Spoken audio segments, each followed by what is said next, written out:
guys, this is Carolyn from All Things EFFY, and I am here today to continue my series on how to tuft a rug.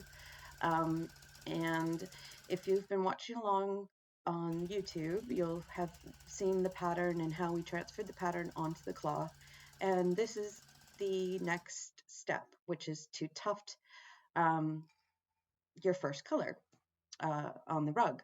And I chose to do the black because I like to carve in between colors, and you'll see that in the next video.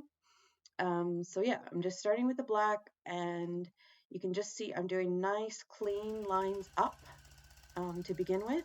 I have 2 strands of yarn in the gun, and yeah, just going with nice even pressure, and I'm staying perpendicular to the cloth, and I'm just running the gun up the fabric.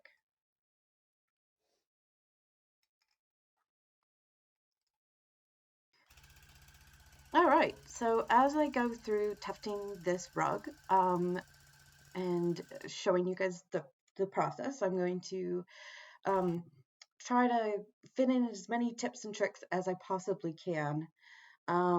So yeah, we'll just have little intermittent talking sessions of suggestions and things that you can do. So I guess the first thing is I'm just doing nice clean up and down lines, which are really good to start with. Now here I'm just going to show you how you can do lines across your fabric as well. And I think it's really good when you are just starting to practice doing lines side to side and lines up and down. Or, well, you can go down as long as you flip your gun. So mostly just lines upwards and lines across. Until you feel comfortable. You can see that there's a curve to the eye that where I'm filling in the black, and I didn't actually tuft that curve. I'm just tufting as close to that line as I can get with these straight lines, and this is a very common way to fill areas without having to actually do the curves, because curves can be a little bit harder to do. But we will eventually get to that point in this set of videos. So we're just going to fill in this space and keep going.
So I apologize for the videography of this, but I'm just trying to show you guys the spacing of the lines of my tufting lines.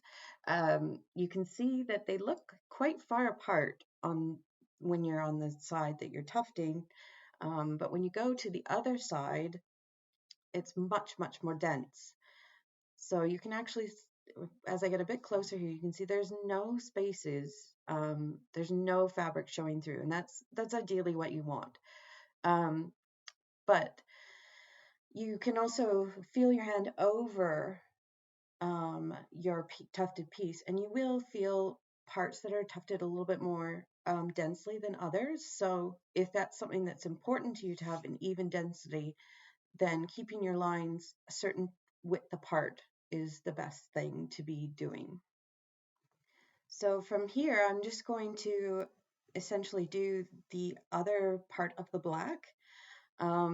or the big section of the black, and I'm just going to keep doing it the exact same way I was doing the top part before. So nice, even, clean lines up the fabric.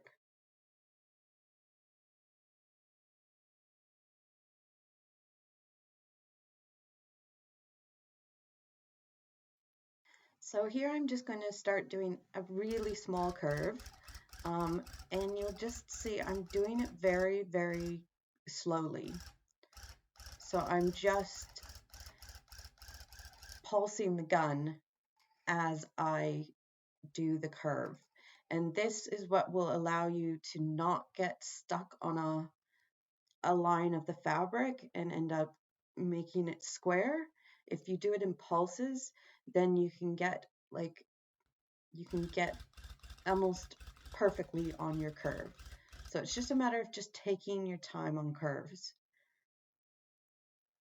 and just pulsing the gun slowly as you go.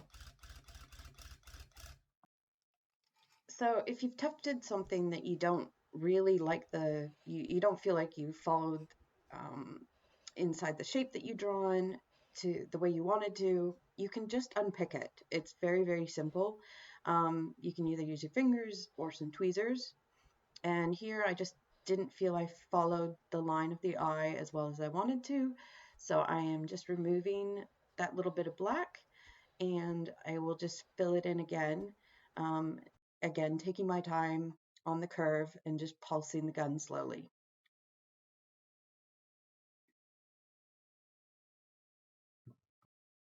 You'll notice while I'm tufting, I have a tendency to pick out the ends as I go.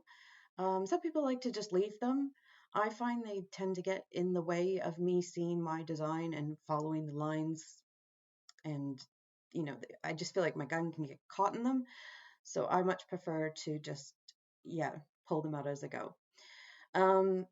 Here also you can see that I've got the handle twisted upwards, and that's because um, I'm just using it to my advantage because I'm really close to the carpet tack on while I'm tufting this area. And so by turning it upwards, it just means that I'm not going to scratch my arm on the carpet tack.